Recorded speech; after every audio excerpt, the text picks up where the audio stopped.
내가 한 게 뭔데 더 달라는 거냐? 남편이 코웃음을 치며 이혼 협의서를 내밀었습니다. 그 옆에는 27살 여자가 제 찻잔을 들고 앉아 있었어요. 결혼 20주년 선물로 받은 찻잔이었습니다. 밑바닥에 2014 태웅 정숙이라고 새겨진 그 찻잔을요. 지분 2%면 충분하다고 했습니다. 25년간 무급으로 일하고 임신한 몸으로 사업자 등록증 대신 쓰고 출산 3주 만에 아기 업고 출근했던 제가요. 친정엄마 씨가 15억짜리 건물에서 시작한 회사가 연매출 800억이 됐는데 고작 그게 제 몫이라고요. 그런데 그들은 몰랐습니다. 제가 어떤 사람인지를요. 격리일 25년 했습니다. 영수증 한 장, 통장 내역 한 줄 그냥 넘긴 적이 없어요. 그 습관이 어디 가겠습니까? 옷장 깊숙이 파일 박스가 있었습니다. 25년치가 들어 있었어요. 그럼 제 이야기를 시작해 보겠습니다. 오늘의 사연을 시작하기 전에 무료인 구독과 좋아요를 눌러주시면 감사드리겠습니다. 안녕하세요. 저는 올해 54살 한정숙입니다. 27에 시집와서 25해를 남편 회사에서 격리 일을 했어요. 영수증 한 장, 통장 내역 한 줄도 그냥 넘기는 법이 없었죠. 장부에 100원이라도 안 맞으면 밤을 새워서라도 찾아냈습니다. 서류 정리하고 숫자 맞추는 게 제 일상이었습니다. 그때는 몰랐습니다. 그 습관이 제 인생을 되찾는 무기가 될 줄은요. 2024년 가을이었습니다. 남편 태웅 씨한테서 카톡이 왔어요. 오늘 저녁집에서 중요한 얘기하자. 중요한 얘기라길래 무슨 일인가 싶어서 회사에 들렀습니다. 남편 회사는 서울 외곽에 있는 5층짜리 건물이에요. 1999년에 친정엄마 건물 1층에서 시작한 회사가 지금은 연매출 800억 원짜리 물류회사가 됐죠. 그런데 복도를 지나는데 제 눈을 의심했습니다. 남편이 27살 여직원 손을 잡고 걸어가고 있었어요. 여러분, 그 순간 제 다리에서 힘이 쭉 빠지더라고요. 복도 화분 옆에 주저앉아 버렸습니다. 심장이 쿵쿵 뛰는 소리가 제 귀에까지 들렸어요. 손바닥으로 차가운 대리석 바닥을 짚었는데 손끝이 벌벌 떨렸습니다. 격리부 김대리가 달려왔어요. 어머나, 사모님, 왜 여기 이러고 계세요? 얼굴이 종이장처럼 하얗게 질리셨어요. 어디 편찮으신 거예요? 제가 얼른 물이라도 좀 떠올까요? 김대리 표정을 보는 순간 알았습니다. 눈을 마주치지 못하고 자꾸 바닥만 보더라고요. 아, 나만 모르고 있었구나. 회사 사람들은 다 알고 있었구나. 제가 바보였던 겁니다. 200명 넘는 직원들이 다 아는 걸 정작 부인인 저만 몰랐어요. 그날 저녁 거실 소파에 앉은 남편이 검은 서류 봉투를 꺼냈습니다. 그런데 그 옆에 누가 앉아 있었는지 아세요? 낮에 손잡고 걷던 그 여자 윤서아였습니다. 그것도 제 찻잔을 들고요. 여러분, 그 찻잔이 어떤 찻잔인지 아세요? 결혼 20주년 때 남편이 선물해 준 거예요. 백화점에서 30만 원 주고 산 도자기 찻잔 세트였습니다. 밑바닥에 2014 태웅 정숙이라고 새겨져 있어요. 그걸 그 여자가 아무렇지 않게 들고 후후 불며 차를 마시고 있었습니다. 27년 결혼 생활이 조롱당하는 기분이 이런 거구나. 그때 처음 알았어요. 어머, 사모님 오셨어요? 이 찻잔 참 예쁘네요. 입술에 닿는 느낌이 부드러운 게 딱 제 스타일이에요.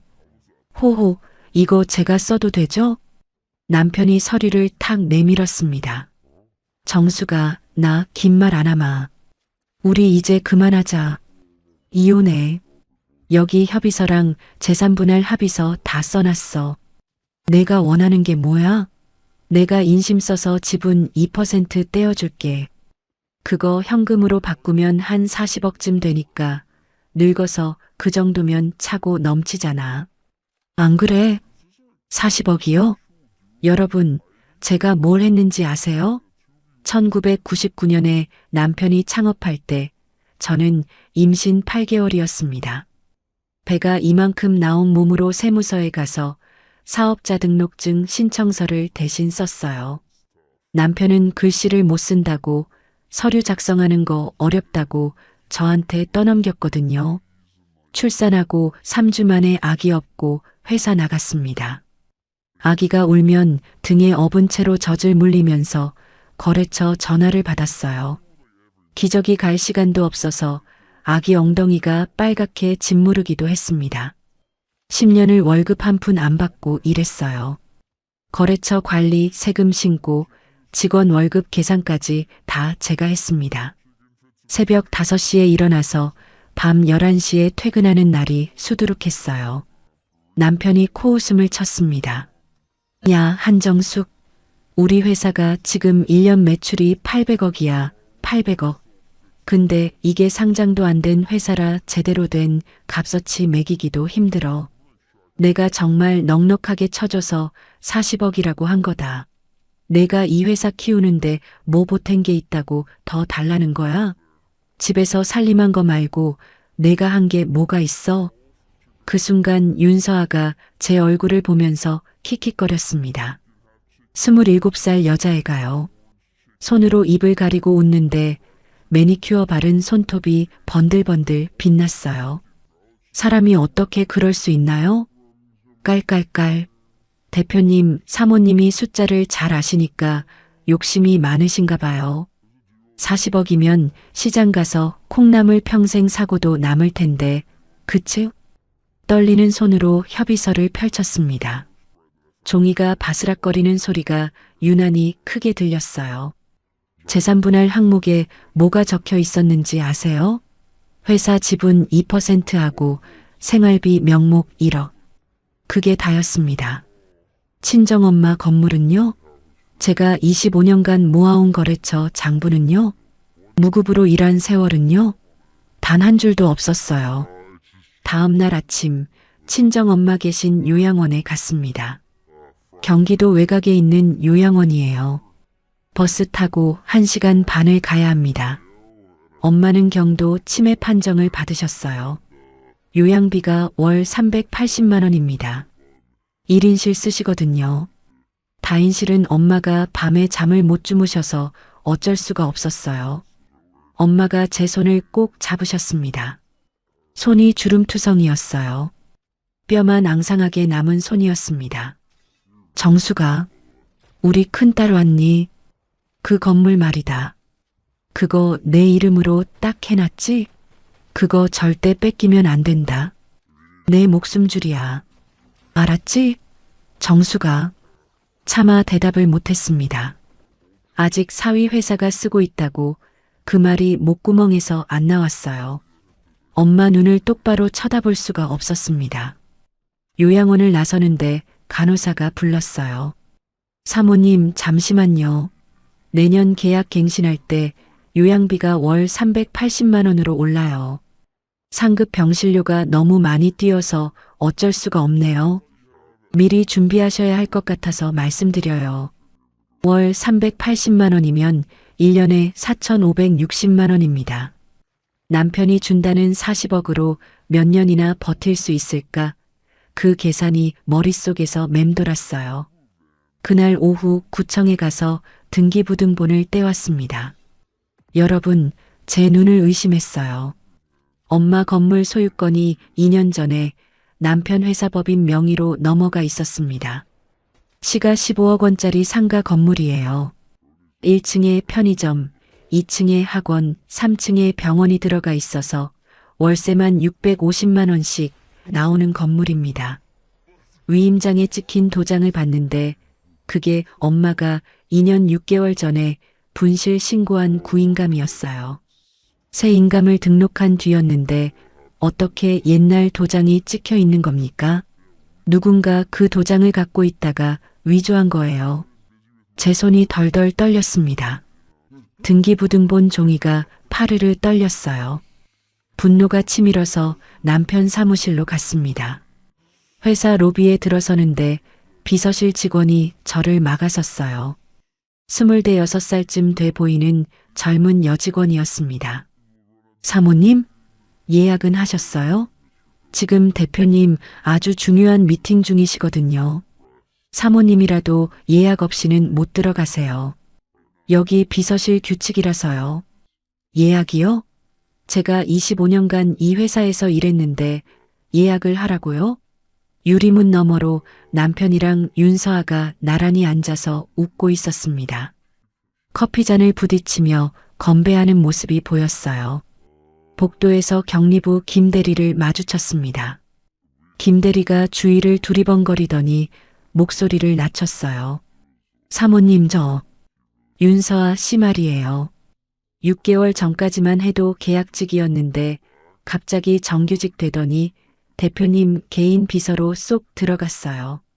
격리팀 언니들이 다 뒤에서 수군거리고 아주 난리도 아니에요. 김 대리가 제 귀에 대고 더 작은 소리로 말했습니다. 그리고 이거 진짜 비밀인데요. 3개월 전부터 대표님이 윤 비서 이름으로 법인카드를 새로 만드셨대요. 근데 그 카드 한도가 한 달에 3천만 원이래요. 그 여자가 그걸로 백화점 가서 명품 사고 다닌다는 소문이 쫙 퍼졌어요. 월 3천만 원이요. 1년이면 3억 6천만 원입니다. 저는 요양원비 380만 원 내느라 허덕이는데 그 여자한테는 월 3천만 원짜리 카드를 만들어준 겁니다. 제 관자놀이가 지끈거렸어요. 눈앞이 아찔했습니다. 집으로 돌아오는 버스 안에서 문득 옷장이 생각났습니다. 깊숙이 넣어둔 파일 박스요. 거기에 뭐가 있는지 아세요? 1999년 창업 첫 해부터 모아온 영수증 묶음이요. 통장 거래 내역 사본이요. 남편이랑 통화한 녹음 파일이 든 USB요. 25년치가 고스란히 들어 있었습니다. 격리 일을 오래 하다 보니 습관이 된 거예요. 뭐든지 기록하고 뭐든지 보관하고요. 영수증 한 장도 안 버리고 날짜 순으로 정리해뒀습니다. 혹시 나중에 세무조사 나오면 어쩌나 싶어서요. 그 습관이 저를 살릴 줄은 그때는 정말 몰랐어요. 그날 밤 저는 옷장 맨 위 칸에서 파일 박스를 끌어내렸습니다. 먼지가 뽀얗게 앉아 있었어요. 손바닥으로 먼지를 털어내고 뚜껑을 열었습니다. 낡은 종이 냄새가 코끝을 찔렀어요. 책상 위에 영수증 묶음을 펼쳐놓았습니다. 손이 부들부들 떨렸어요. 손등에 핏줄이 파랗게 돋아 있었습니다. 영수증 한 장 한 장 넘기면서 생각했습니다. 이게 내 무기가 될 수 있을까? 25년 세월을 증명할 수 있을까? 그날 밤 저는 새벽 4시까지 영수증을 정리했습니다. 이혼 협의서를 받은 지 일주일이 지났습니다. 남편은 매일 밤 같은 말을 반복했어요. 새벽 2시쯤 술 냄새를 풍기며 들어와서는 침대 머리맡에 서서 저를 내려다봤습니다. 내가 살림만 한 게 몽공이냐? 회사는 내 머리로 키운 거야. 내가 뭘 안다고 끼어들어. 저는 자는 척했어요. 눈을 감고 숨소리를 고르게 내려고 애썼습니다. 그런데 남편이 제 귀에 대고 속삭였어요. 술 냄새가 코를 찔렀습니다. 빨리 도장 찍어. 안 그럼 한 푼도 못 받아. 알아서 해. 여러분, 25년을 같이 산 남편이에요. 같은 이불 덮고 자고 같은 밥 먹고 아이들 낳아서 키운 사람이에요. 그 사람 입에서 그런 말이 나오는데 제 가슴이 어땠겠습니까? 심장이 쥐어짜이는 것 같았습니다. 베개에 얼굴을 묻고 소리 없이 울었어요. 눈물이 베갯니들 적셨습니다. 어느 날은 회사 법무팀장이라는 사람이 집으로 찾아왔습니다. 키가 180은 돼 보이는 40 중반 남자였어요. 양복을 빳빳하게 차려입고 가죽 서류 가방을 들고 왔습니다. 거실 소파에 떡하니 앉더니 다리를 꼬았어요. 사모님, 원만하게 정리하시는 게 좋습니다. 법적으로 가시면 양쪽 다 힘들어요. 솔직히 말씀드릴까요? 회사 쪽이 유리합니다. 제가 아무 말 없이 앉아 있으니까 그 사람이 서류 가방에서 종이 뭉치를 꺼냈어요.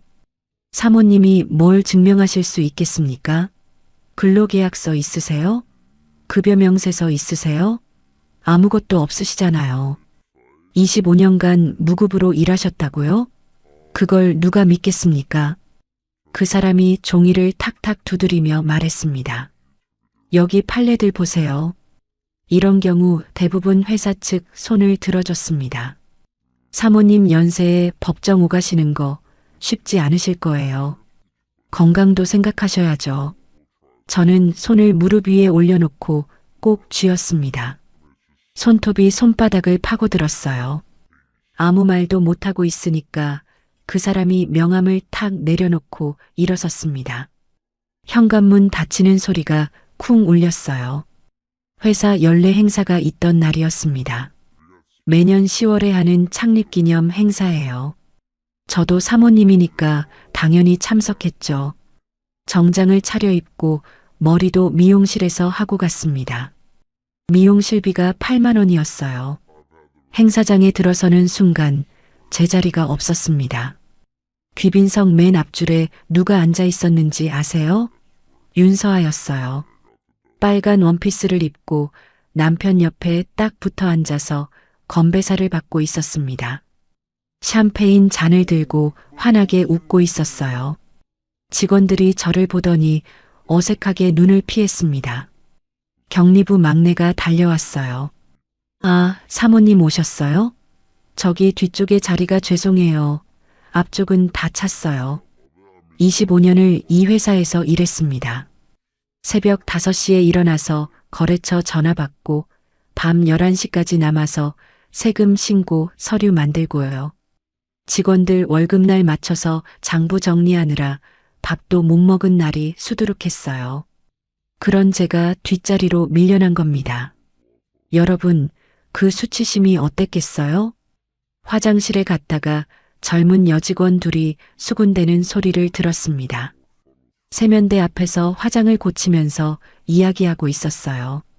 사모님 진짜 안 됐다. 완전 쫓겨나는 거잖아. 그러니까. 근데 윤비서 얼굴이 진짜 예쁘긴 해. 대표님 마음이 같지 뭐.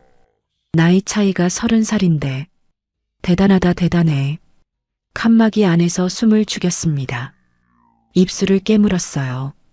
피 맛이 났습니다. 두 손으로 입을 막고 소리가 새어나가지 않게 했어요. 여직원들이 나간 뒤에야 칸막이 문을 열었습니다. 거울에 비친 제 얼굴이 창백했어요. 일요일마다 시댁 식사가 있었습니다. 27년간 한 번도 빠진 적이 없어요. 시어머니 김말순 여사는 올해 75이세요. 그날도 아침부터 찜닭을 만들었습니다. 닭 한 마리에 1만 5천 원, 당면이랑 채소까지 해서 3만 원어치 장을 봤어요. 밥상머리에서 시어머니가 입을 여셨습니다. 찜닭을 한 젓가락 들더니 인상을 썼어요. 이게 뭐냐? 닭이 퍽퍽하네. 서아 씨가 해주는 찜닭은 얼마나 촉촉한데. 넌 왜 그렇게 손이 굼뜨냐? 제가 묵묵히 반찬을 놓고 있는데 시어머니가 또 말씀하셨어요. 내 아들이 성공한 건 다 내 복이야. 내가 아들 잘 키워놨으니까 이렇게 된 거지. 내가 한 게 뭔데? 남편이 옆에서 고개를 끄덕였습니다. 고개를 끄덕이면서 삼겹살을 입에 넣었어요. 27년을 모시고 살았습니다. 명절마다 차례 음식 20가지씩 준비하고 제사 때마다 새벽 4시에 일어나서 전 부치고요. 시아버지 돌아가셨을 때 상주 역할도 제가 다 했어요. 그런데 제가 한 게 뭐냐고요. 저는 아무 말 없이 설거지통에 손을 담갔습니다. 뜨거운 물에 손이 벌겋게 익어가는데도 꺼내지 않았어요. 그 고통이라도 느껴야 제가 미쳐버리지 않을 것 같았습니다. 손끝이 쭈글쭈글해질 때까지 물속에 담그고 있었어요. 아들 준혁이는 25살입니다. 대학교 휴학하고 취업 준비 중이에요. 제가 매일 아침밥 차려주고 도시락 싸주고 빨래 개켜서 방에 넣어줬습니다. 그날 준혁이가 저한테 이러더라고요. 아빠가 용돈 500만 원 줬어. 엄마는 왜 맨날 잔소리야? 아빠는 잔소리 안 하거든. 500만 원이요. 저는 요양원비 380만 원 마련하느라 적금 깨고 있는데 남편은 아들한테 500만 원을 쥐어준 겁니다. 제가 할 수 있는 말이 없었어요. 입을 열었다가 다시 다물었습니다. 시어머니가 손녀 수빈이한테도 이간질을 하셨어요. 수빈이는 19살 고등학교 3학년입니다. 수능이 2달 앞으로 다가왔는데 시어머니가 수빈이 귀에 대고 말씀하시더라고요. 수빈아, 내 엄마 말 들으면 너도 저렇게 돼. 공부 못하고 시집가서 살림만 하다가 쫓겨나는 거야. 할머니 말만 들어. 그 뒤로 수빈이가 제 눈을 피하기 시작했습니다. 방문을 잠그고 안 나왔어요. 밥 먹으라고 불러도 대답이 없었습니다. 어느 날 수빈이 방에 들어갔다가 명품 가방 2개를 발견했어요. 루이비통 가방이었습니다. 하나에 200만 원은 할 거예요. 나중에 알고 보니 남편이 시어머니 카드로 결제해서 선물한 거였습니다. 결제 날짜가 언제였는지 아세요? 제가 이혼 협의서 받은 바로 다음 날이었어요. 자녀들을 돈으로 매수하고 있었던 겁니다. 사람이 어떻게 그럴 수 있나요? 어느 날 남편 측 변호사라는 사람이 또 집에 왔습니다. 이번에는 여자 변호사였어요. 40 초반쯤 돼 보이는 말쑥하게 차려입은 사람이었습니다.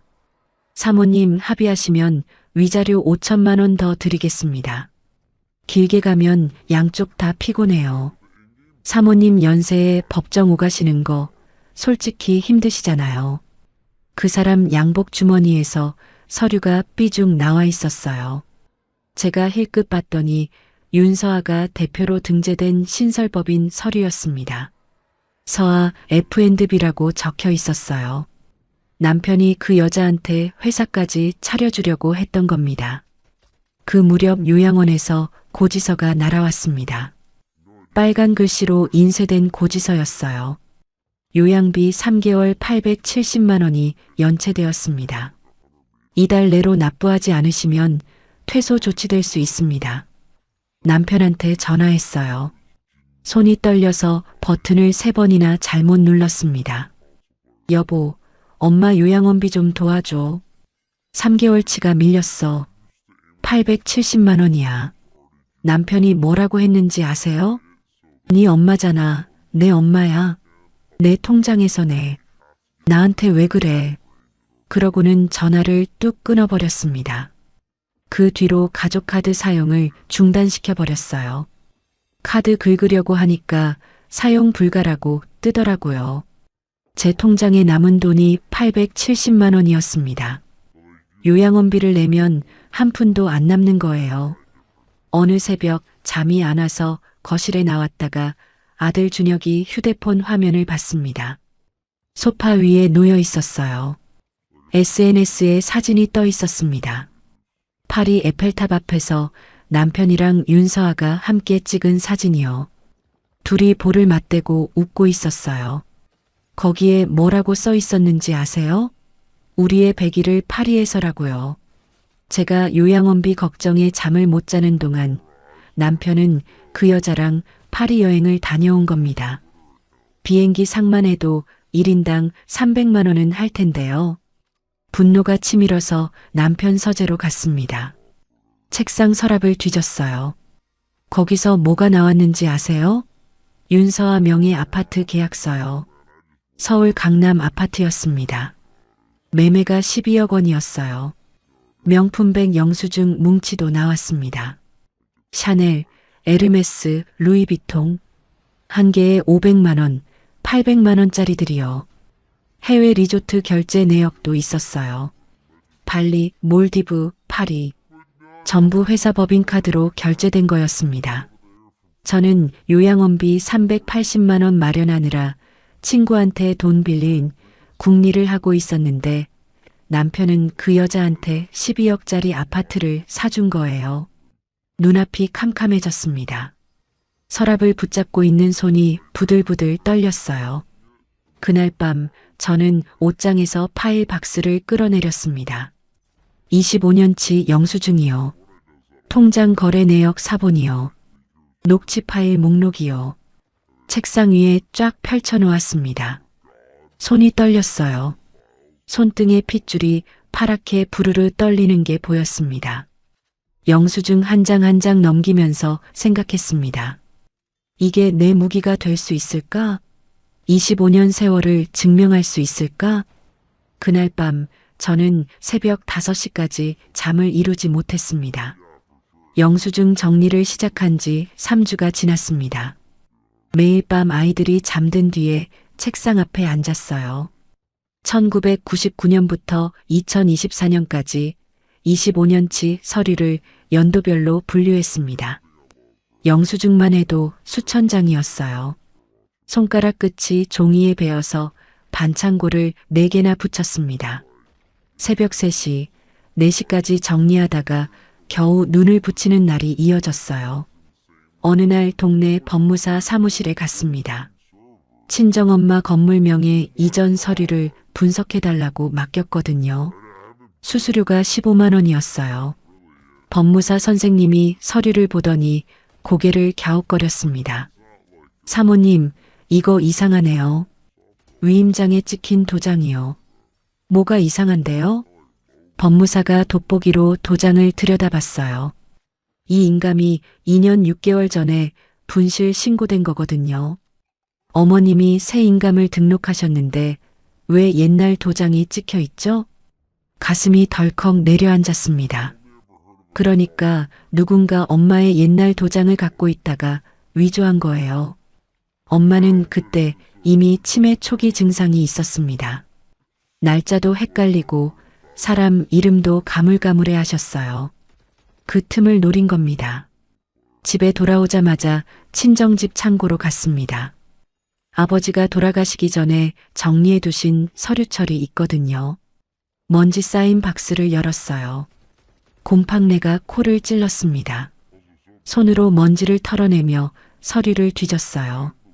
있었습니다. 건물 원본 등기권리증이요. 그리고 인감 분실 신고 영수증이요.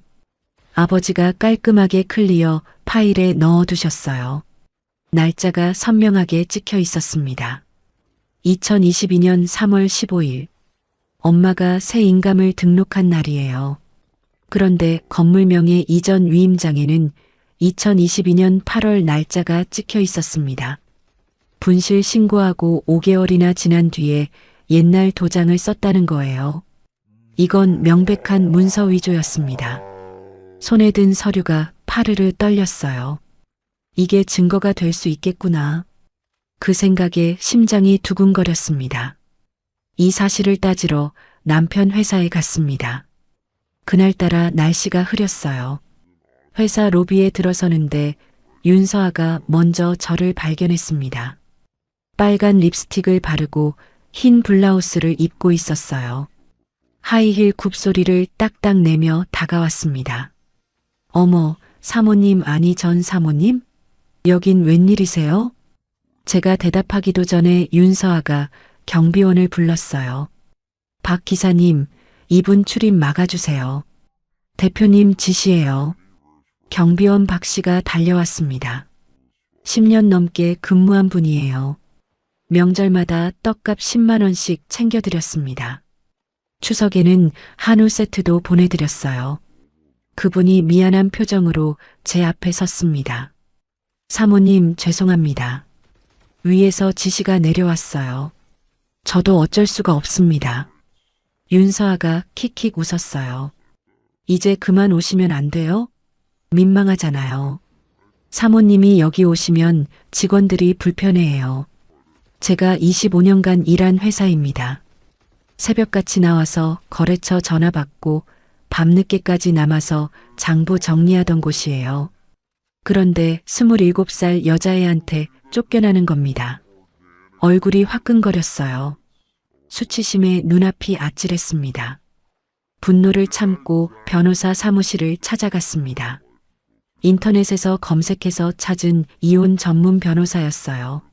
상담료가 30만 원이었습니다. 사무실은 강남역 근처 빌딩 12층에 있었어요.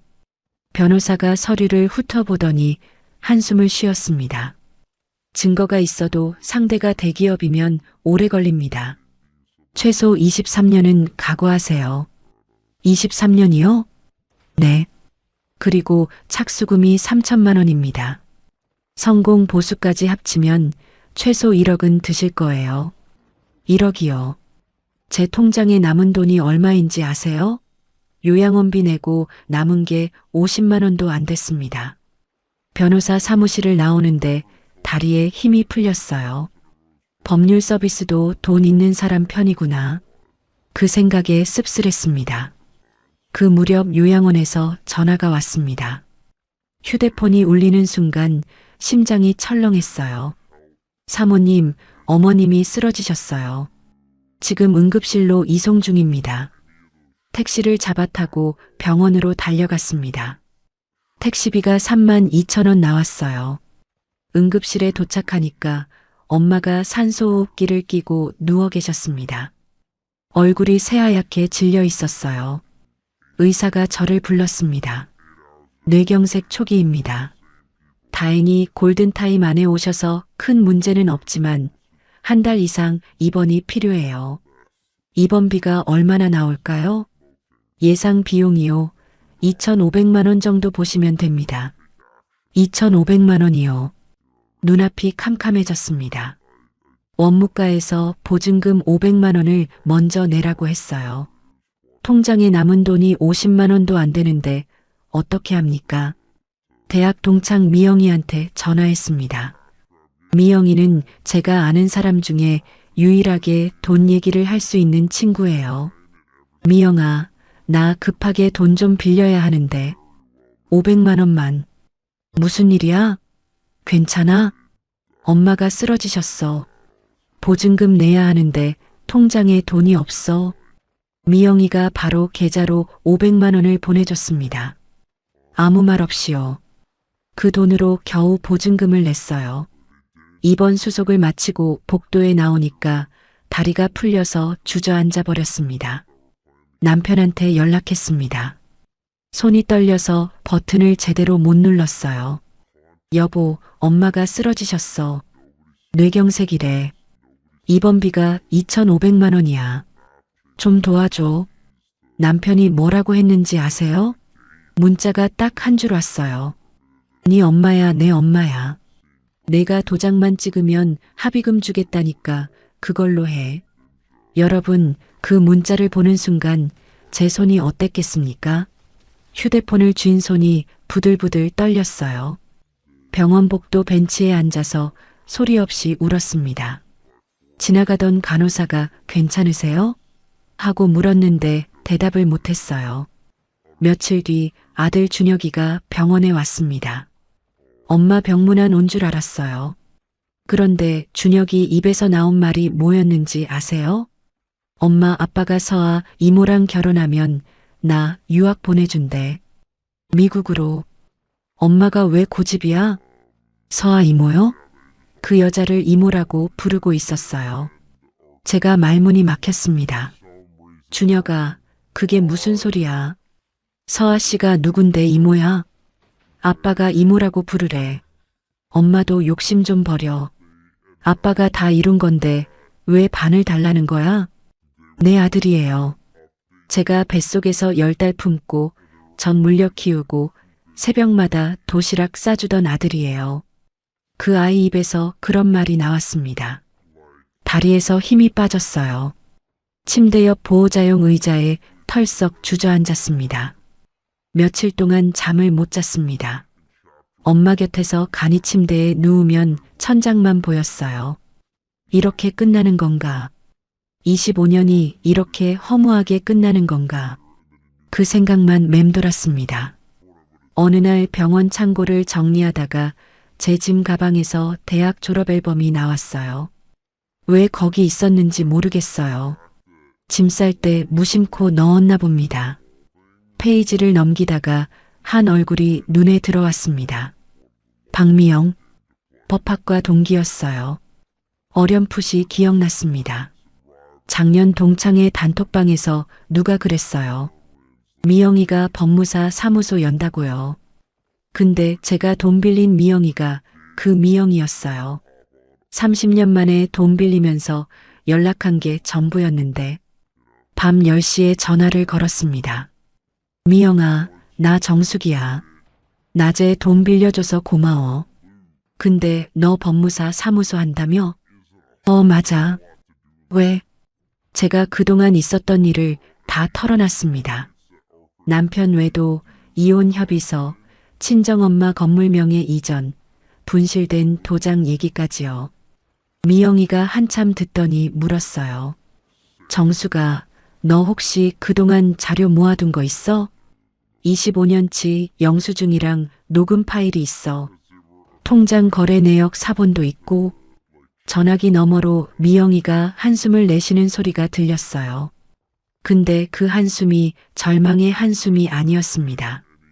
야, 그거면 싸울 수 있어. 문서 위조에 배임 횡령까지 다 걸 수 있다고. 내일 당장 만나자. 그 목소리에서 처음으로 희미한 빛 같은 게 느껴졌습니다. 가슴 한구석에서 뭔가가 피어오르는 것 같았어요. 포기하지 말자. 아직 끝난 게 아니야. 그날 밤 저는 엄마 병실 간이 침대에 누워서 다짐했습니다. 천장을 보면서 주먹을 꽉 쥐었어요. 이제부터 참지 않겠다. 내일 아침 미영이한테 파일 박스 들고 가기로 결심했습니다. 박미영을 만난 건 다음 날 오전이었습니다. 미영이 법무사 사무실은 서울 마포구에 있었어요. 지하철역에서 걸어서 5분 거리였습니다. 7층짜리 건물 4층이었어요. 엘리베이터에서 내리니까 박미영 법무사 사무소라고 적힌 유리문이 보였습니다. 저는 양손에 파일 박스 2개를 들고 있었어요. 25년치 자료가 들어있는 박스였습니다. 팔이 빠질 것 같았어요. 미영이가 문을 열어줬습니다. 야, 정수가. 그거 무거워 보이는데. 내가 들어줄게. 작은 회의실로 들어갔어요. 4명 앉을 수 있는 테이블이 있었습니다. 미영이가 커피를 내려줬어요. 따뜻한 커피 향기가 방 안에 퍼졌습니다. 저는 파일 박스 뚜껑을 열고 책상 위에 자료를 쏟아놓았어요. 영수증 묶음이요. 통장 거래 내역 사본이요. 녹취 파일 목록이 적힌 노트요. 1999년부터 2024년까지 25년치가 책상 위에 산더미처럼 쌓였습니다. 종이 냄새가 코끝을 찔렀어요. 오래된 종이 특유의 퀴퀴한 냄새였습니다. 미영이가 영수증 한 장을 집어들었어요. 1999년 3월 15일 날짜가 적힌 영수증이었습니다. 회사 창업 첫 주에 제가 사무용품 산 영수증이요. 볼펜 5자루에 5,000원, A사 용지 2박스에 12,000원, 스테이플러 2개에 8,000원. 제 손글씨로 날짜랑 품목을 적어뒀습니다. 미영이 눈이 반짝였어요. 야, 이 정도면 전쟁 무기가 새 창고야. 너 진짜 대단하다. 미영이가 영수증 묶음을 연도별로 정리하기 시작했습니다. 특히 2005년부터 2015년까지 제가 회사 격리 업무를 보면서 작성한 입출금 장부 사본에 주목했어요. 형광펜으로 밑줄을 그으면서 말했습니다. 이거 봐. 여기 내 이름으로 장부 정리한 거잖아. 날짜도 있고 금액도 있고. 이거 보면 내가 실질적인 재무 담당자였다는 게 증명돼. 그게 증거가 되는 거야? 당연하지. 무급으로 일했어도 이렇게 기록이 있으면 기여분을 인정받을 수 있어. 근데 너 혼자서는 힘들어. 전문 변호사가 필요해. 그날 오후 미영이가 사람을 한 명 소개해줬습니다. 이혼 전문 변호사 조현우. 48살이라고 했어요. 미영이 사무실로 직접 찾아왔습니다. 키가 크고 마른 체형이었어요. 안경을 쓰고 있었는데 눈빛이 예리했습니다. 조 변호사가 자료를 1시간 넘게 검토했어요. 영수증을 한 장씩 넘기고 녹취 파일 목록을 확인하고 통장 거래 내역을 대조했습니다. 그러더니 고개를 들었어요. 사모님, 이건 단순 이혼이 아닙니다. 네. 사기, 문서 위조, 횡령까지 형사건으로 갈 수 있어요. 충분히 싸워볼 만합니다. 가슴이 두근거렸습니다. 처음으로 누군가 싸워볼 만하다고 말해줬어요. 근데 변호사님, 제가 돈이 없어요. 착수금 3천만 원이라고 하셨잖아요. 조 변호사가 잠시 생각하더니 말했습니다. 착수금은 성공 보수로 후불하겠습니다. 이 케이스는 제가 꼭 맡고 싶어요. 정말요? 왜요? 조 변호사가 안경을 벗고 눈을 비볐어요. 저도 10년 전 아버지 사업을 형이 빼돌린 적 있습니다. 아버지가 30년 키운 건설 회사였는데 형이 서류 위조해서 다 가져갔어요.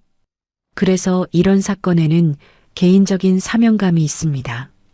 저는 그 말을 듣는 순간 눈시울이 뜨거워졌어요. 처음으로 제 편에 선 전문가를 만났다는 안도감이 밀려왔습니다. 일주일 뒤 미영이한테 전화가 왔어요. 정수가, 나 한 가지 알아낸 게 있어. 뭔데? 건물명예 이전 당시 내 남편 회사 직원 중에 양심에 찔려하는 사람이 있대. 퇴사한 전 경리부 과장 이말자 씨라고. 이말자 씨요. 이름이 기억났습니다. 2022년에 갑자기 그만둔 분이에요. 남편이 그 여자 일 못해서 잘랐어라고 했었습니다.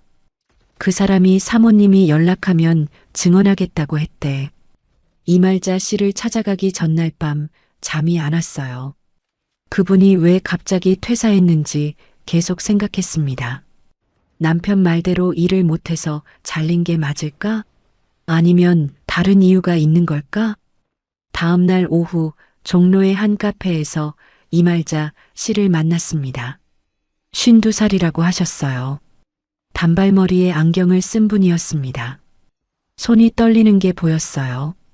커피잔을 내려놓더니 가방에서 USB 하나를 꺼냈습니다. 사모님, 저 이거 드리려고요. 이게 뭔데요? 2년 전에 대표님이 저한테 시켰어요. 장모님 옛날 도장으로 위임장 만들라고요. 분실 신고된 거라 안 된다고 했더니 화를 내셨어요. 이말자 씨 눈에 눈물이 고였어요. 그때 거부했다가 회사에서 밀려났습니다. 한 달 만에 권고사직 당했어요. 퇴직금도 제대로 못 받았습니다. 그 일이 너무 찝찝해서 관련 서류는 복사해뒀어요. USB를 받아들었어요. 손끝이 떨렸습니다. 이 선생님, 혹시 증인으로 서주실 수 있으세요? 네. 법정에 서겠습니다.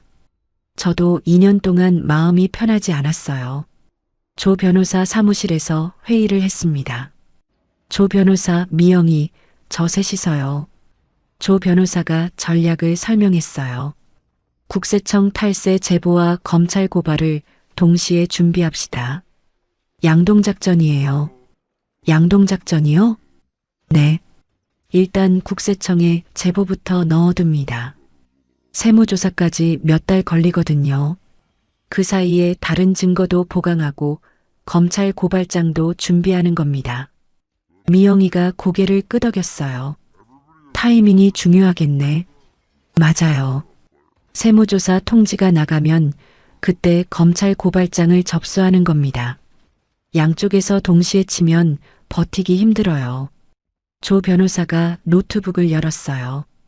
그리고 사모님, 회사 법인카드로 상간녀 아파트 산 것이요. 이건 명백한 업무상 횡령입니다. 12억 원짜리 아파트를 개인한테 사줬으니까요. 여기에 해외 출장비 허위 정산, 리조트 회원권 구입까지 합치면 추징금만 수십억 나올 겁니다. 저는 메모를 했습니다. 손이 떨려서 글씨가 삐뚤삐뚤했어요. 난생 처음 공격이라는 단어가 제 인생에 들어오는 것을 느꼈습니다. 25년간 참기만 했는데 이제 반격할 수 있다니요. 그 무렵 친정엄마가 의식이 돌아오셨어요. 병원에 갔더니 엄마가 눈을 뜨고 계셨습니다. 제 손을 꼭 잡으셨어요. 손에 힘이 없었지만 꼭 잡으려고 애쓰시는 게 느껴졌습니다. 정수가 그 건물 말이다. 네, 엄마. 사위한테 넘어간 거 나도 알아. 그때 내가 정신이 오락가락했잖아. 미안하다, 딸아. 눈물이 왈칵 쏟아졌어요. 엄마 손을 꽉 잡았습니다. 엄마, 내가 꼭 되찾을게. 걱정 마세요. 엄마가 힘겹게 말씀하셨어요. 창고에 아버지가 정리해둔 서류 있다. 거기 뭐 중요한 거 있을 거야. 네, 엄마. 다 찾았어요. 등기권리증이랑 인감 분실 신고 영수증까지 다 있어요. 엄마 얼굴에 희미한 미소가 번졌습니다. 증거 정리 마지막 날 밤이었어요. 파일을 정리하다가 오래된 종이 한 장이 나왔습니다. 1999년 회사 창업 첫 주에 제가 손으로 쓴 거래처 연락망이었어요. 연필로 꾹꾹 눌러 쓴 글씨가 희미하게 남아 있었습니다. 거래처 이름, 담당자, 전화번호를 빼곡하게 적어뒀어요. 그 낡은 종이를 보면서 생각했습니다. 이 회사는 내 손으로 시작한 거야. 임신한 몸으로 이 연락망 만들고 한 군데씩 전화 돌리며 영업했어. 내가 한 게 뭐냐고? 이게 다 내가 한 거야. 마지막 회의 날 아침이었어요. 조 변호사 사무실에 미영이랑 저 셋이서 모였습니다. 조 변호사가 서류 두 묶음을 테이블에 올려놓았어요.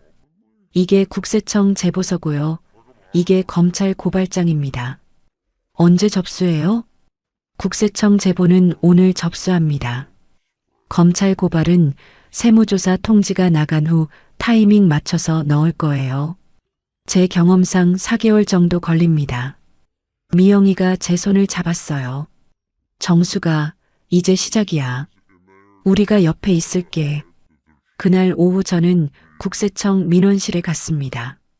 제보서를 접수했어요. 접수증을 받아들었을 때 손끝이 떨렸습니다. 25년 동안 쌓아온 기록들이 드디어 쓰일 때가 왔구나. 참았던 것들이 이제 무기가 되는 거구나. 국세청 건물을 나서며 하늘을 올려다봤어요. 파란 하늘이었습니다. 구름 한 점 없이 맑았어요.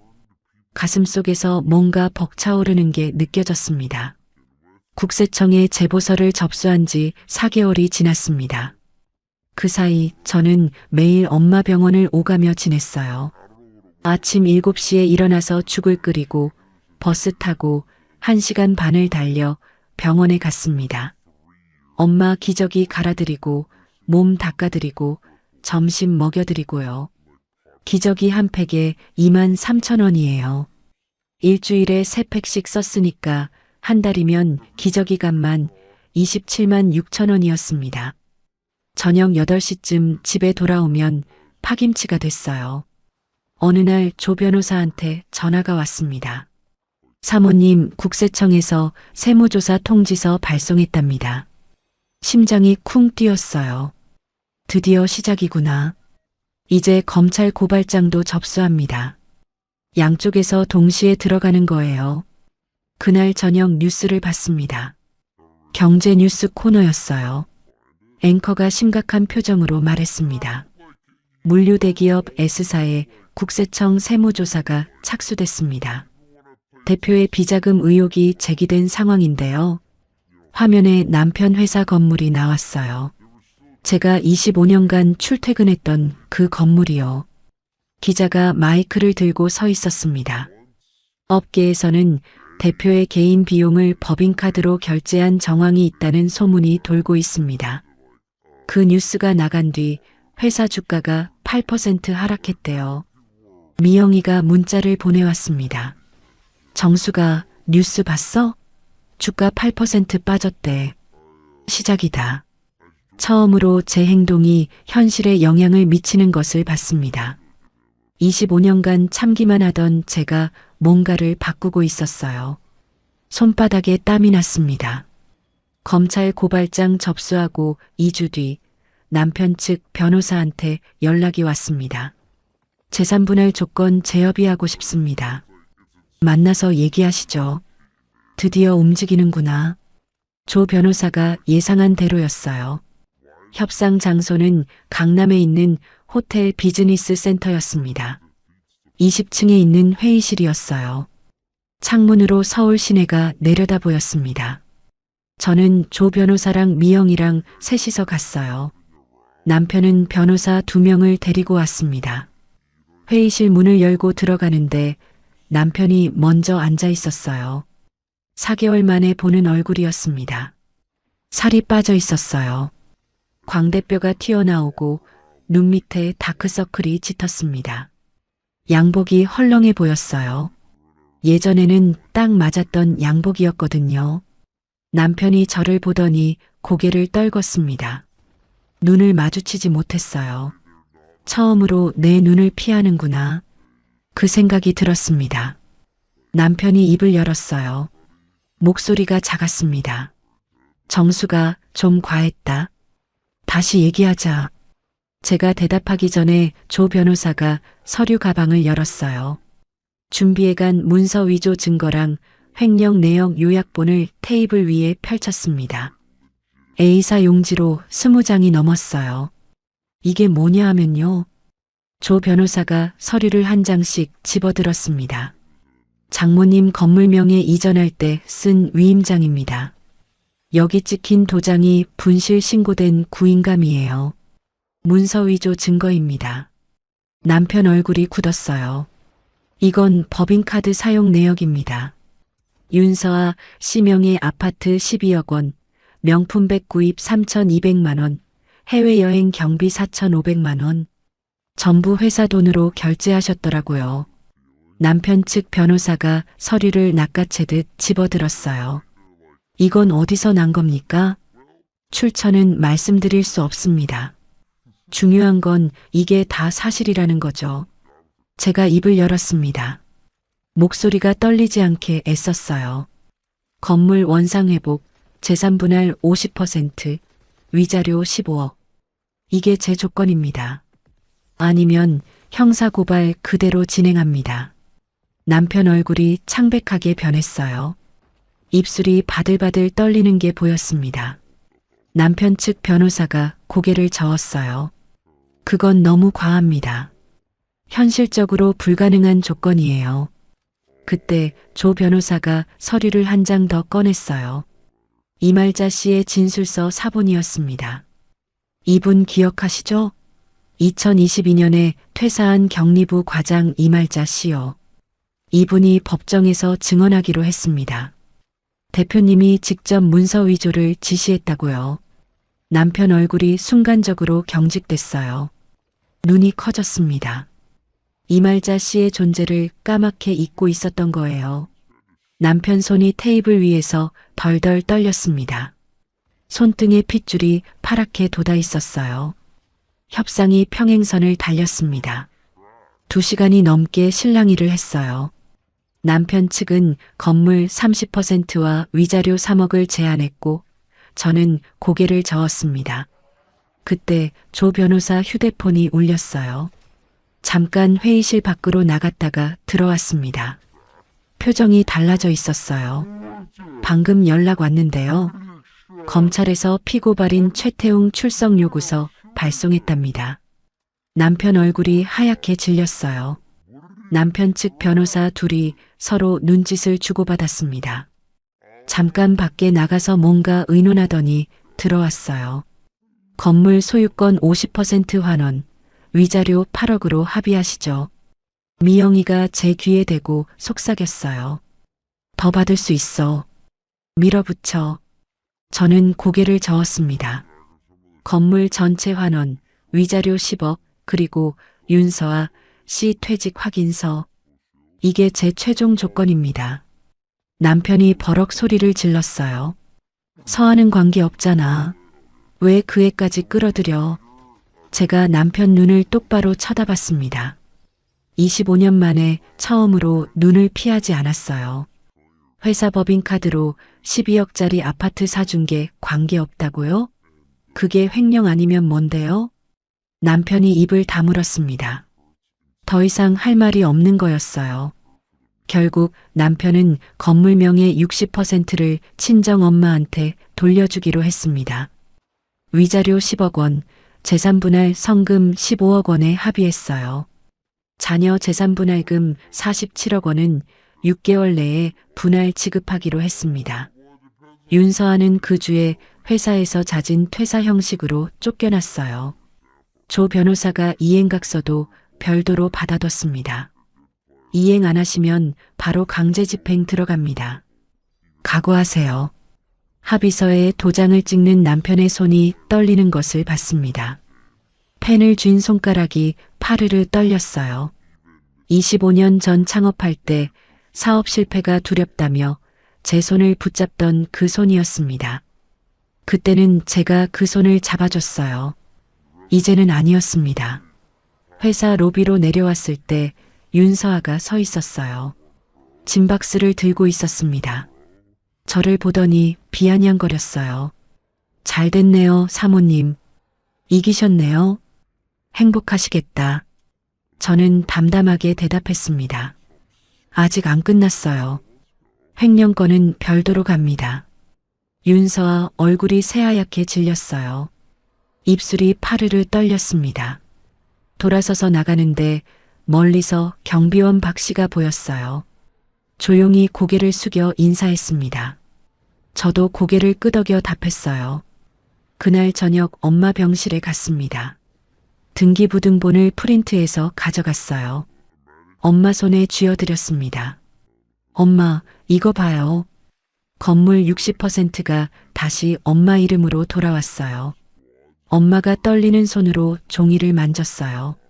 눈이 흐릿해서 글씨가 잘 안 보이실 텐데 자꾸만 종이를 쓰다듬으셨습니다. 내 건물, 다시 우리 거네. 엄마 눈에서 눈물이 흘러내렸어요. 주름진 볼을 타고 눈물이 베개를 적셨습니다.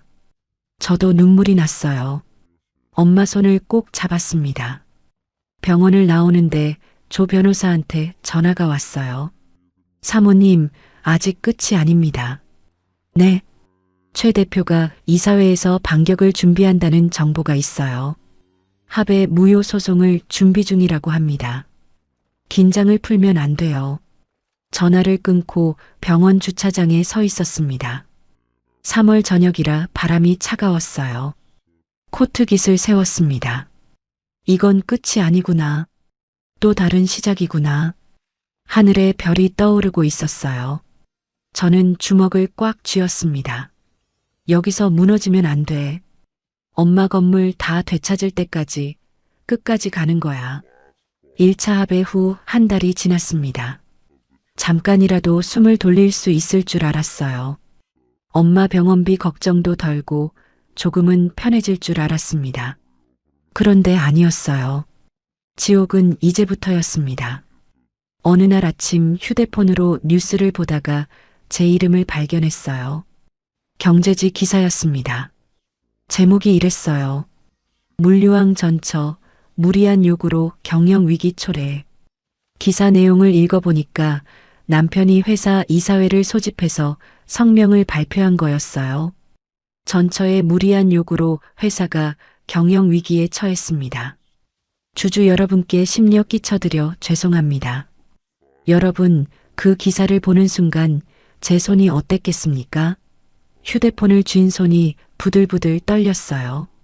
무리한 요구라고요?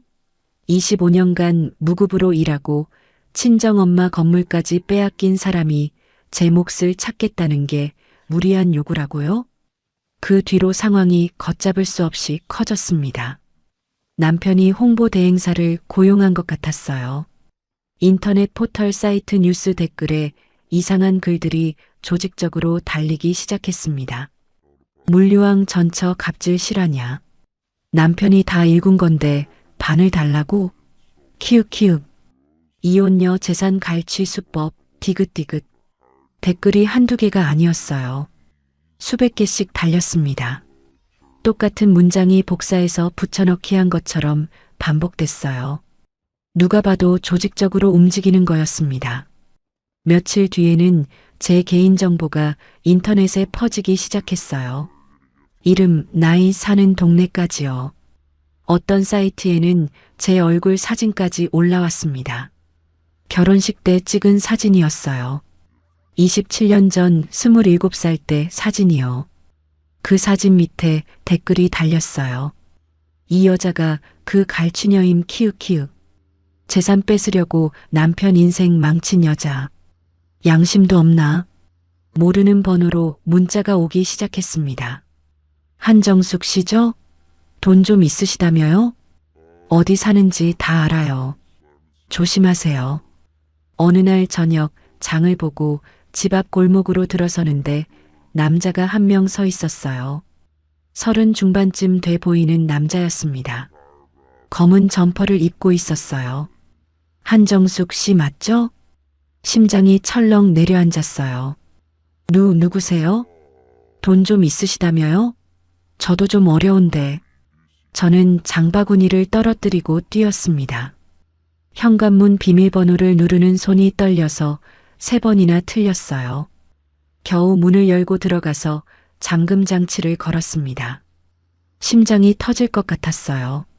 현관문에 등을 기대고 주저앉아서 숨을 몰아쉬었습니다. 설상가상으로 아들 준혁이가 일을 쳤어요. 학교 앞에서 기자들한테 둘러싸였는데 인터뷰를 한 겁니다. 준혁이 얼굴이 뉴스에 떴어요. 카메라 앞에서 이렇게 말했습니다. 엄마가 아빠를 고발해서 가족이 망했어요. 저희 가족은 원래 행복했는데 엄마가 욕심을 부려서 이렇게 됐습니다. 여러분, 그 영상을 보는 순간 제 마음이 어땠겠습니까? 제가 낳은 자식이에요. 10달 뱃속에 품고 전 물려 키우고 새벽마다 도시락 싸주던 아이예요. 그 아이 입에서 엄마가 욕심을 부렸다는 말이 나왔습니다. 그 영상 조회수가 50만을 넘겼어요. 댓글이 수천 개 달렸습니다. 자식한테도 버림받은 여자 키읔키읔. 뭘 얼마나 했으면 자식이 저러겠냐. 가족도 편 안 들어주는 거 보니까 답 나오네. 남편이 아들한테 인터뷰를 시킨 거였어요. 자식을 이용하는 그 비열함에 치가 떨렸습니다. 손이 부들부들 떨렸어요. 휴대폰을 집어던지고 싶었습니다. 딸 수빈이한테도 문자가 왔어요. 엄마 때문에 학교에서 쪽팔려. 이름 바꾸고 싶어. 왜 이러는 거야? 19살 고3 딸이에요. 수능이 2달 앞으로 다가왔는데 학교에서 손가락질을 받고 있는 겁니다. 저는 화장실로 들어가서 문을 잠갔어요. 변기 뚜껑에 앉아서 소리 죽여 울었습니다. 수건으로 입을 막고 울었어요. 내가 뭘 잘못한 거지. 내 몫을 찾겠다는 게 그렇게 나쁜 일인가. 그 무렵 요양원에서 전화가 왔습니다. 사모님, 어머님 상태가 급격히 나빠지셨어요. 중환자실로 옮기셔야 합니다. 택시를 잡아 타고 병원으로 달려갔어요. 엄마가 산소호흡기를 끼고 누워 계셨습니다. 심장 박동 모니터에서 삐삐삐 소리가 났어요. 의사가 저를 불렀습니다. 뇌경색이 재발했습니다. 솔직히 말씀드리면 각오하셔야 할 수도 있어요. 다리에 힘이 풀렸습니다. 중환자실 앞 복도 의자에 주저앉았어요. 손으로 얼굴을 감싸고 울었습니다. 엄마가 이러면 안 되는데. 아직 건물도 다 못 찾았는데. 엄마한테 다 되찾았다고 말씀드려야 하는데. 그날 밤부터 중환자실 앞 대기실에서 잤어요. 딱딱한 의자 3개를 붙여놓고 웅크려 잤습니다. 새벽 3시에 눈이 떠지면 중환자실 창문으로 엄마를 봤어요. 기계 소리만 윙윙거렸습니다. 며칠 뒤 시어머니 김말순 여사가 병원에 나타났습니다. 75세 노인이 어떻게 여기까지 왔는지 모르겠어요. 택시를 타고 온 것 같았습니다. 대기실로 들어오더니 제 앞에 서서 큰 소리로 말했어요. 내가 내 아들 망치고 있어. 손주들 인생도 내가 망치는 거야. 너 때문에 우리 태웅이가 얼마나 고생하는지 알아? 간호사들이 달려왔어요. 어르신, 여기서 소란 피우시면 안 돼요. 중환자실이에요. 시어머니가 제 팔을 잡아 끌었습니다. 손톱이 살을 파고들었어요. 당장 고소 취하해. 안 그러면 내가 가만 안 있어. 간호사 2명이 시어머니를 떼어 놓았습니다. 시어머니는 끌려나가면서도 소리를 질렀어요. 내년이 우리 집안 망쳤어. 망할년. 저는 그 자리에 서서 아무 말도 못했습니다. 팔뚝에 시어머니 손톱 자국이 빨갛게 나 있었어요. 얼얼했습니다. 그날 새벽 남편 측 변호사한테 내용 증명이 왔어요. 잠이 안 와서 휴대폰을 보다가 발견했습니다. 합의 무효 소송을 제기하겠습니다. 강박에 의한 서명이었음을 주장할 것입니다. 1차 승리가 물거품이 될 위기에 처했어요. 손에 들고 있던 휴대폰이 파르르 떨렸습니다. 조 변호사한테 전화했습니다. 새벽 5시였어요. 변호사님, 이거 어떻게 해요? 합의 무효 소송이래요. 대응해야 합니다. 그런데 사모님, 지금 상태로는 사모님이 쓰러지시면 아무것도 못해요. 전화를 끊고 엄마 중환자실 창문 앞에 섰습니다. 엄마가 눈을 감고 누워 계셨어요. 산소호흡기 소리가 슉슉 났습니다. 포기하면 엄마 건물도 내 인생도 끝이야. 그 말을 속으로 되뇌었습니다. 같은 시각 합의서에 적힌 분할 지급금 1차분 입금이 지연되고 있었어요. 남편 측 변호사가 문자를 보내왔습니다. 소송 결과 나올 때까지 지급 보류합니다. 15억 원 중에서 5억 원이 1차로 입금되기로 했었어요. 그 돈으로 엄마 병원비도 내고 밀린 요양원비도 정산하려고 했는데 통장 잔액이 23만 원이었습니다. 바닥이었어요. 완전히 바닥이었습니다. 그때 미영이가 병원으로 찾아왔어요. 커피 2잔을 들고 대기실로 들어왔습니다. 정수가, 내가 왔어. 일주일만 내가 병원 당번 서줄게. 너 좀 쉬어. 미영아, 난 괜찮아. 괜찮긴. 얼굴이 반쪽이 됐어. 내가 쓰러지면 아무것도 못해. 제발 좀 쉬어. 미영이가 제 손을 잡았어요. 따뜻한 손이었습니다. 처음으로 내 편의 무게를 실감했어요. 눈물이 왈칵 쏟아졌습니다. 미영이 도움으로 잠깐 숨을 돌렸어요. 집에 가서 샤워를 하고 밀린 잠을 잤습니다. 6시간을 내리잤어요. 일어나니까 머리가 조금 맑아졌습니다. 파일 박스를 다시 꺼냈어요. 남편의 강박 주장을 뒤집을 증거를 찾아야 했습니다. 녹취록을 다시 듣고 문자 기록을 정리했어요. 25년치 자료를 뒤지다가 발견했습니다. 남편이 먼저 협의를 제안한 음성 녹음이요. 정수가, 우리 협의해서 정리하자.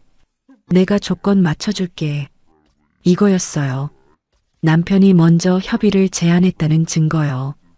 강박이 아니라 남편이 먼저 손 내민 거였습니다. 엄마가 의식이 돌아온 날 밤 중환자실 면회 시간에 들어갔어요. 엄마가 눈을 뜨셨습니다. 제 손을 잡으려고 하셨어요. 힘이 없어서 손가락만 까딱거리셨습니다. 딸아, 포기하지 마라. 네, 엄마. 내가 이겨야 내가 눈 감는다. 엄마 손을 꼭 잡았어요. 손뼈가 만져졌습니다. 앙상한 손이었어요. 네, 엄마. 꼭 이길게요. 그날 밤 저는 다시 일어섰습니다.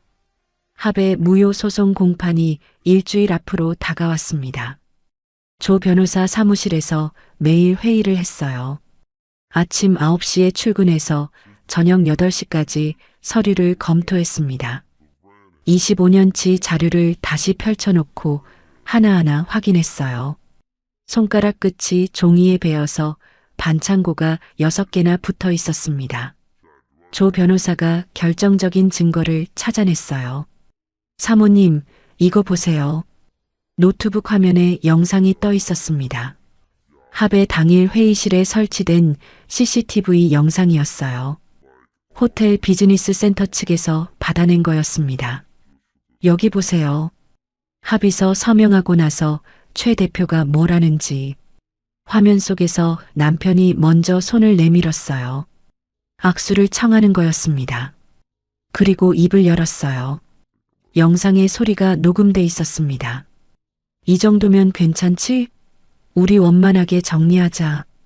조 변호사가 고개를 끄덕였어요. 강박당한 사람이 악수하면서 괜찮지? 라고 하겠습니까? 이거 하나로 강박 주장은 무너집니다. 가슴이 두근거렸어요. 드디어 반격할 무기가 생긴 거였습니다. 같은 시각 검찰에서도 움직임이 있었어요. 조 변호사한테 연락이 왔습니다. 사모님, 검찰에서 최태웅 대표 기소 결정 내렸답니다. 기소요? 네. 문서 위조, 업무상 배임, 특정경제범죄 가중처벌법 위반이에요. 추징금 예상액이 47억 원입니다. 47억 원이요. 그 숫자를 듣는 순간 다리에 힘이 풀렸어요. 의자에 털썩 주저앉았습니다. 조 변호사가 기소장 사본을 보여줬어요. 혐의 내역이 빼곡하게 적혀 있었습니다. 윤서아한테 회사 자금으로 아파트 사준 것 12억 원. 해외 출장비 허위 정산 2억 3천만 원. 개인 리조트 회원권 구입 8천만 원. 명품백 구입 3,200만 원. 해외여행 경비 4,500만 원. 이 정도면 실형 나옵니다. 특경가법 적용되면 5년 이상이에요. 민사합의 무효소송 공판 당일이 됐습니다. 서울가정법원 302호 법정이었어요. 아침 10시에 시작이었습니다. 저는 검은 정장을 입고 갔어요. 미영이가 옆에 같이 와줬습니다. 법정 문을 열고 들어가는데 심장이 쿵쿵 뛰었어요. 남편이 먼저 와 있었습니다. 4개월 전 협상 테이블에서 봤을 때보다 더 수척해져 있었어요. 양복이 헐렁했습니다. 어깨가 축 처져 있었어요. 저랑 눈이 마주치자 고개를 떨궜습니다. 방청석에 윤서아도 앉아 있었어요. 선글라스를 끼고 있었습니다. 마스크도 쓰고 있었어요. 얼굴을 가리고 있었지만 손이 떨리는 게 보였습니다. 무릎 위에 올려놓은 손이 파르르 떨리고 있었어요. 재판이 시작됐습니다.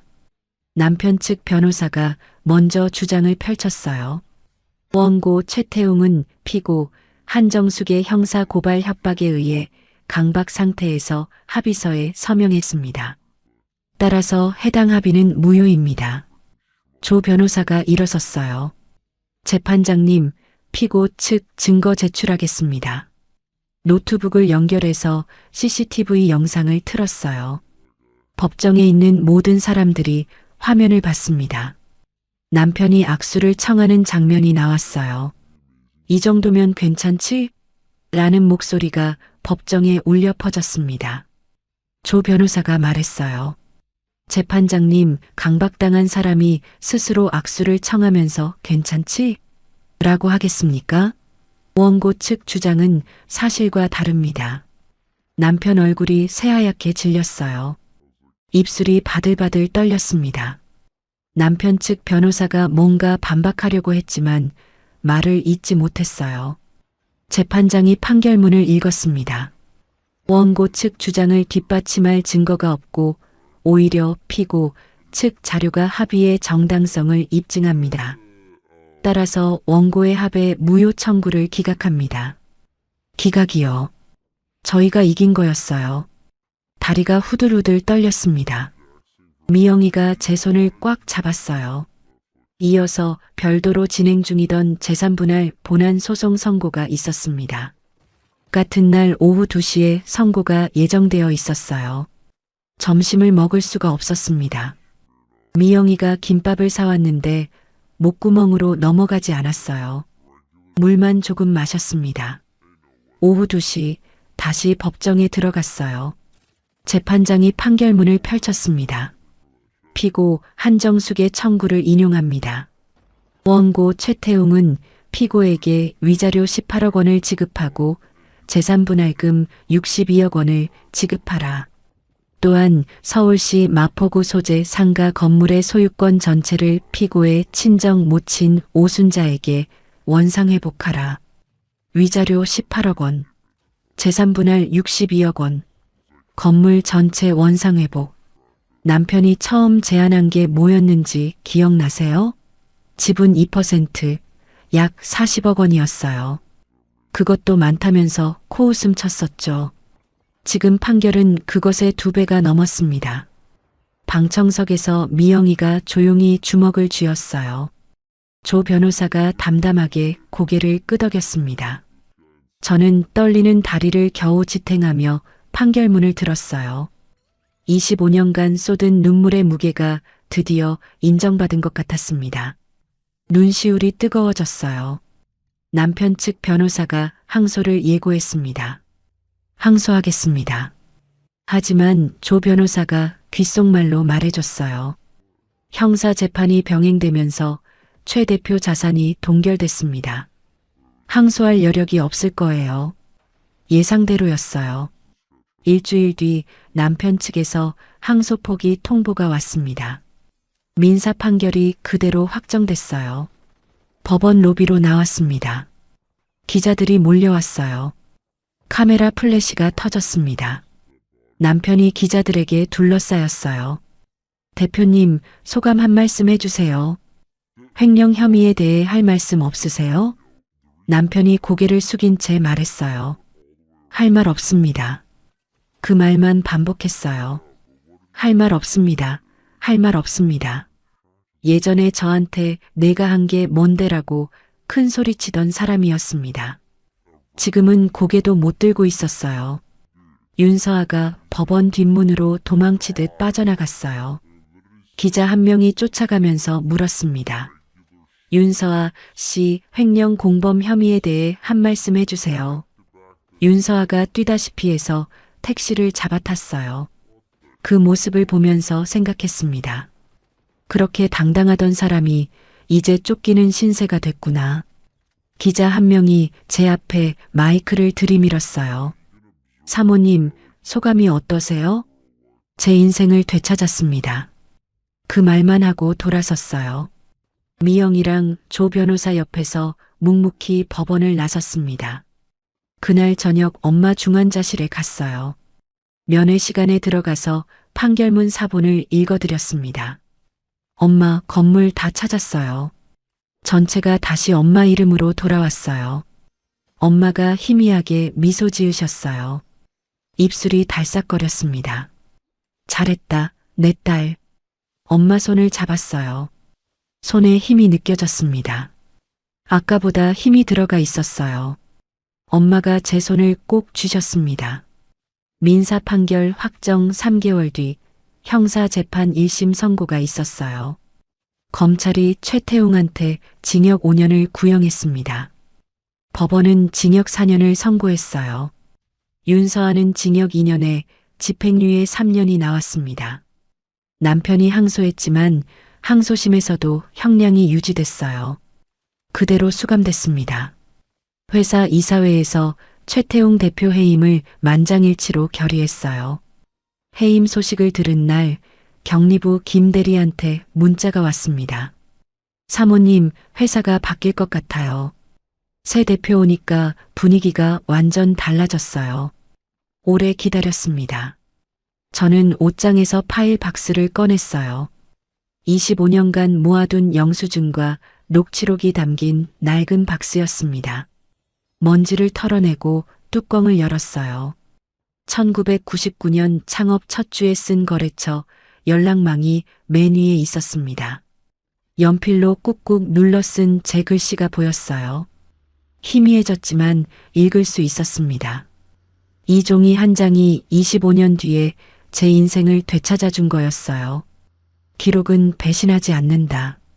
그 말을 소리내어 되뇌었습니다.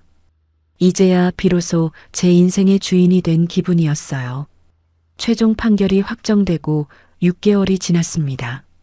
되찾은 친정엄마 건물 앞에 섰어요. 서울 마포구에 있는 5층짜리 상가 건물이었습니다. 1층에 작은 가게가 있었어요. 예전에 편의점이 들어와 있던 자리였습니다. 월세 220만 원 나오던 곳이에요.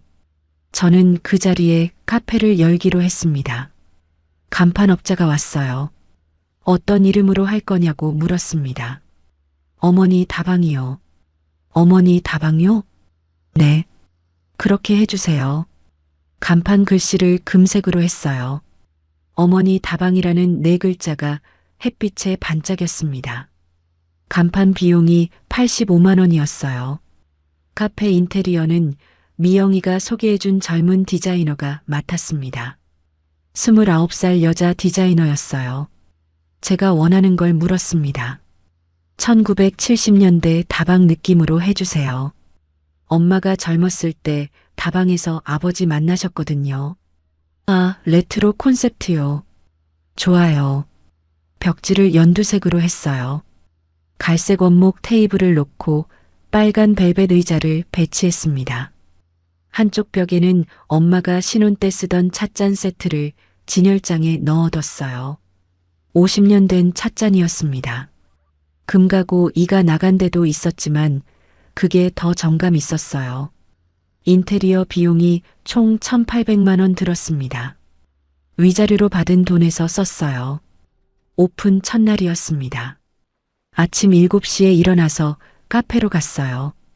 커피 원두를 갈고 컵을 닦고 테이블을 정리했습니다. 오전 10시에 문을 열었어요. 동네 어르신들이 줄을 서셨어요. 엄마 친구분들이었습니다. 7순, 8순 넘은 할머니들이 지팡이 짚고 오셨어요. 아이고, 순자 딸이 가게 냈네. 오순자 씨 딸이 효녀야, 효녀. 건물 되찾았다며? 잘했어, 잘했어. 아메리카노 한 잔에 3,500원이었어요. 어르신들은 대부분 따뜻한 보리차를 시키셨습니다. 보리차는 무료로 드렸어요. 카페 한쪽 벽에 액자를 걸었습니다. 25년간 모았던 영수증 중 첫 번째 장이었어요. 1999년 창업 첫 주에 제가 손으로 쓴 거래처 연락망이요. 연필로 꾹꾹 눌러 쓴 글씨가 희미하게 남아 있었습니다. 손님들이 그 액자를 보고 물었어요. 사장님, 이게 뭐예요? 제 인생을 되찾아준 기록이에요. 어느 비 오는 오후였습니다. 카페 문이 열리더니 누가 들어왔어요. 고개를 드니까 아들 준혁이었습니다. 검은 패딩을 입고 있었어요. 머리가 길어져 있었습니다. 얼굴이 수척해 보였어요. 준혁이가 카운터 앞에 섰습니다. 고개를 숙이고 있었어요. 한참 동안 아무 말이 없었습니다. 빗소리만 들렸어요. 엄마, 미안해요. 제가 철이 없었어요. 준혁이가 고개를 더 숙였어요. 어깨가 떨리고 있었습니다. 울고 있는 거였어요. 25살 된 아들이 카페 한가운데서 울고 있었습니다. 저는 카운터를 돌아 나갔어요. 아무 말 없이 아들을 안아줬습니다. 준혁이 등을 토닥였어요. 패딩 위로 등뼈가 만져졌습니다. 살이 많이 빠져 있었어요. 괜찮아. 내가 와줘서 고마워. 준혁이가 제 어깨에 얼굴을 묻고 울었어요. 한참을 울었습니다. 아빠가 유학 보내준다는 말에 혹했어요. 미국 가서 공부하고 싶었거든요. 근데 막상 아빠 구속되니까 연락도 안 하더라고요.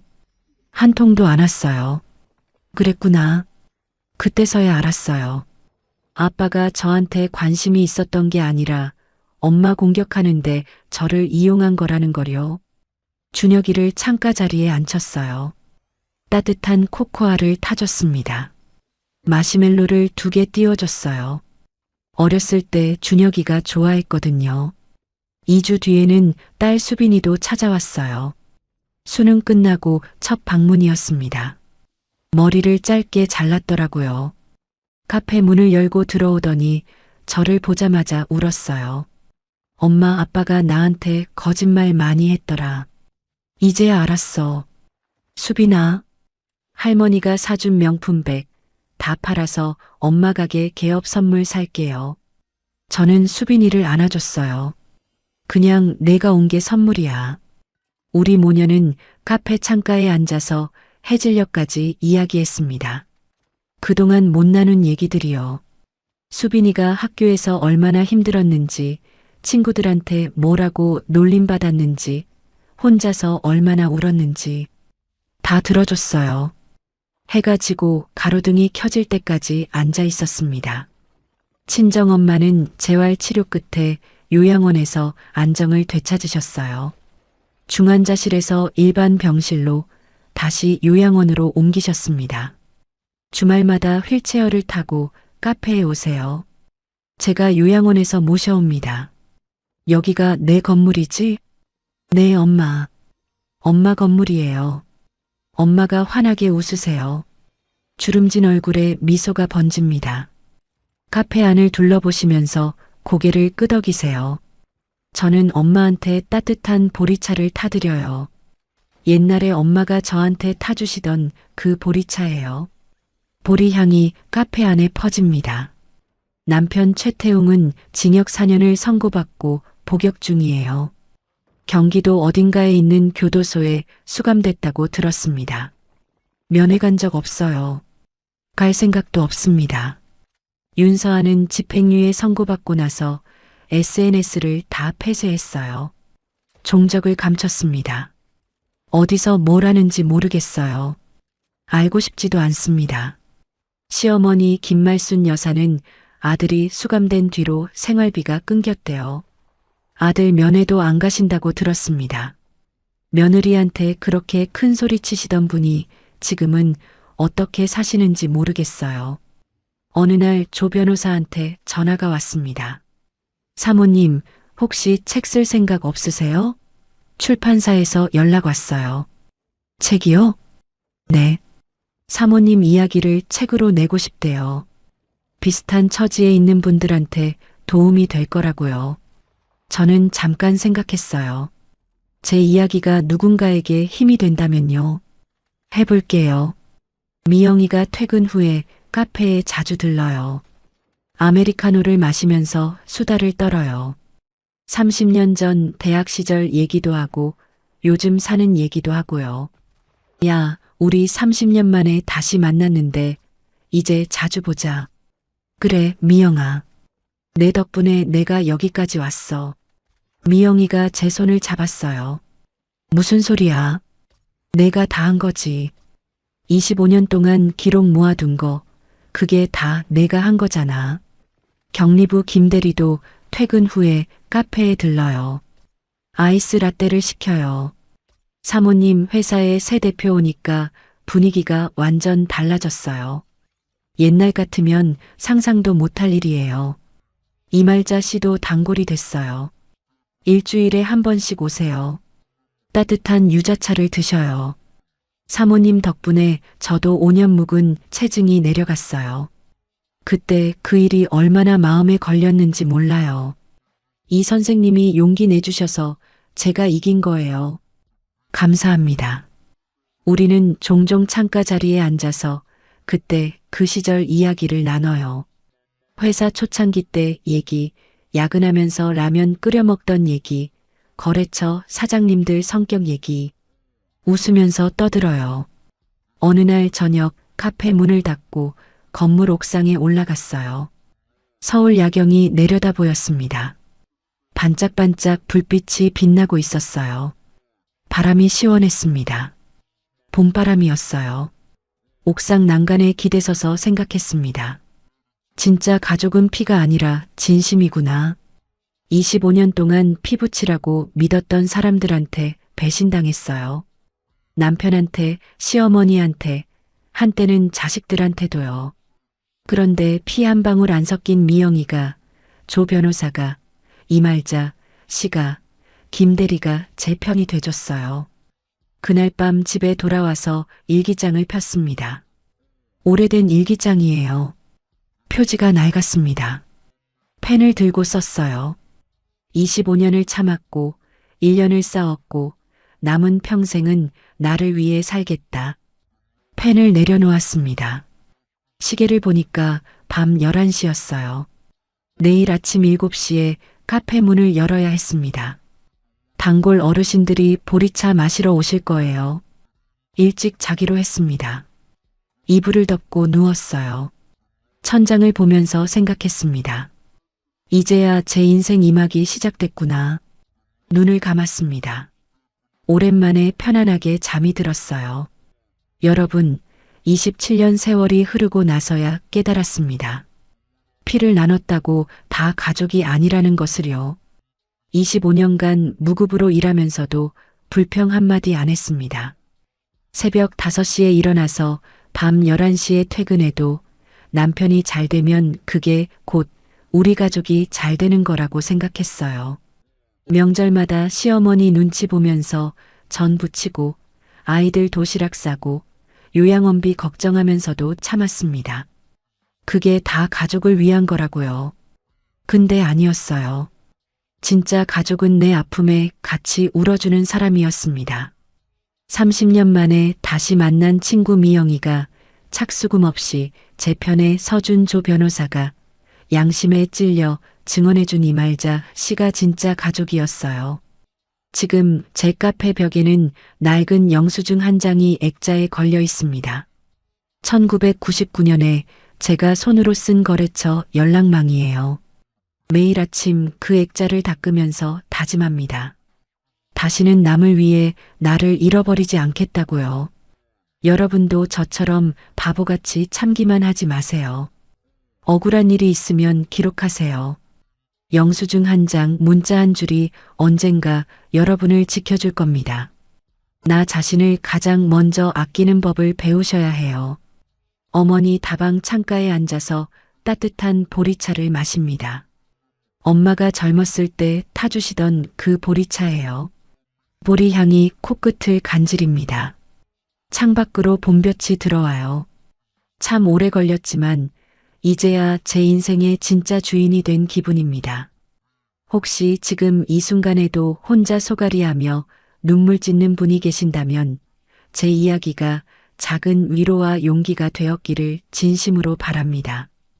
이야기를 끝까지 들어주신 분이 계시다면 어디서 듣고 있는지 댓글 하나만 남겨주세요. 감사합니다.